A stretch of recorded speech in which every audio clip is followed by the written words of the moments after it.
நிறைவாழ்வு AG சபை வழங்கும் morning மன்னாவிற்கு உங்களை அன்போடு வரவேற்கிறோம். கர்த்தருடைய பரிசுத்த நாமம் மகிமைப்படுவதாக. இந்த நாளில் உங்களை சந்திப்பதிலே மிகுந்த சந்தோஷம். எனக்கு அன்பான தேவனுடைய பிள்ளைகளே, ஒரு சிறையின் அனுபவத்தை போல, ஒரு வீட்டுக்குள்ள சிறை பிடிக்கப்பட்டது போல பலவிதமான சிறையின் அனுபவத்தோடு அழுது கொண்டிருக்கீங்களா? எனக்கு ஒரு விடுதலை இல்லையே என்று சொல்லி ஏங்கி கொண்டிருக்கீங்களா? கர்த்தர் இன்றைக்கு உங்களோட பேசுகிறார். என்ன வார்த்தை தெரியுமா? யோபு எழுதின சரித்திர புத்தகம் 42 அதிகாரம் 10வது வசனத்துடைய மைய பகுதி இப்படியாக சொல்லுகிறது: கர்த்தர் அவன் சிறையிருப்பை மாற்றினார். இன்றைக்கு கர்த்தர் உங்களுக்கு வாக்குத்தத்தமாக சொல்லுகிற வார்த்தை, உங்கள் சிறையிருப்பை கர்த்தர் மாற்றுவார். அது எந்த சிறையிருப்பாக இருந்தாலும் சரி, அது வியாதியின் சிறையிருப்பாக இருந்தாலும் சரி, அவைகள் மாறும். ஆமென். அது துக்கத்துடைய சிறையிருப்பாக இருந்தாலும் சரி, அது நிச்சயமாய் கர்த்தர் மாற்றி போடுவார். அது உங்களுடைய மனக்கவலை என்கிற ஒரு சிறையிருப்பாக இருந்தாலும் சரி, கர்த்தரை மாற்றி போடுவார். அது சிங்கங்கள் போல கெபிக்குள்ள இருக்கக்கூடிய ஒரு அனுபவமான சிறையிருப்பாக இருந்தாலும் சரி, கர்த்தர் அவைகளிலிருந்து இன்றைக்கு ஒரு விடுதலையை தேவன் தருவார். உங்கள் சிறையிருப்பை கர்த்தர் மாற்றுவார். கடன்காரன் இடத்துல இருந்து நீங்க சிறைப்பிடிக்கப்பட்டிருக்கீங்களா? கடன் வாங்கினவன் உங்களை சிறைப்பிடிச்சு வச்சிருக்கிறானா? சில மனிதனிடத்துல நீங்கள் சிறைப்பிடிக்கப்பட்டது போல காணப்படுறீங்களா? என்ன சிறைப்பிடிச்சு வச்சிருக்கிறாங்கய்யா, அவங்களுக்கு நான் அடிமை போல இருக்கிறேன், அவங்க சொல்றதெல்லாம் நான் செய்ய வேண்டியது இருக்குது, ஏன்னா நான் அப்படிப்பட்ட ஒரு நிலையில நான் சிக்கி இருக்கிறேன், எனக்கு விடுதலை இல்லையான்னு சொல்லி கொண்டு இருக்கீங்களா?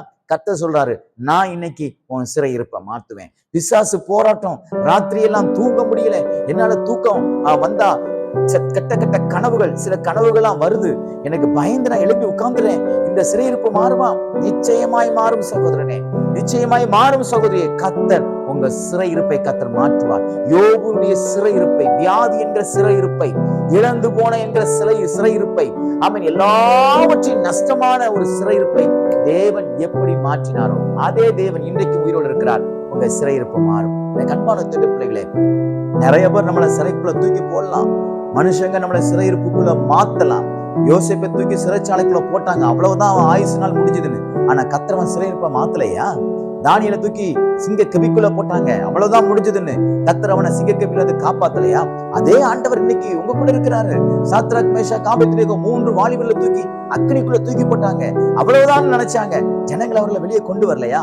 அதே போல எப்படி பரிசுத்தவான்களுக்கு கர்த்தர் செய்தாரோ அதே போல கர்த்தர் இந்த நாள்ல உங்க சிறையிருப்பை எல்லாம் மாற்றுவார். கவலைப்படாதீங்க, கர்த்தர் உங்க கூட தான் இருக்கிறார். அவர் உங்களை விட்டு விலகவும் இல்லை, உங்களை கைவிடவும் இல்லை. ஆகையால் என் சிறையிருப்பு மாறாது அந்த தாட்டை விட்டுட்டு என் சிறையிருப்பை கர்த்தர் மாற்றுவார். எப்படி யோபுடைய சிறையிருப்பை கர்த்தர் மாற்றினாரோ அதே போல என்னுடைய சிறையிருப்பு மாறும் என்று விசுவாசத்தோடு ஜெபம் பண்ணுங்கள், விசுவாசத்தோடு எதிர்பாருங்கள். நான் சொல்லுகிறேன், வானத்தையும் பூமி உண்டாக்கின கர்த்தர் உங்கள் சிறையிருப்பை மாற்றி மிகுந்த ஆனந்த சந்தோஷத்தினால் நிரப்புவாராக. ஆகையால் இன்றைக்கு ஒரு விடுதலை நாள், இன்றைக்கு உங்கள் சிறையிருப்பு மாறுகிற நாளாக தேவன் மாற்றி கொடுப்பாராக. God bless you.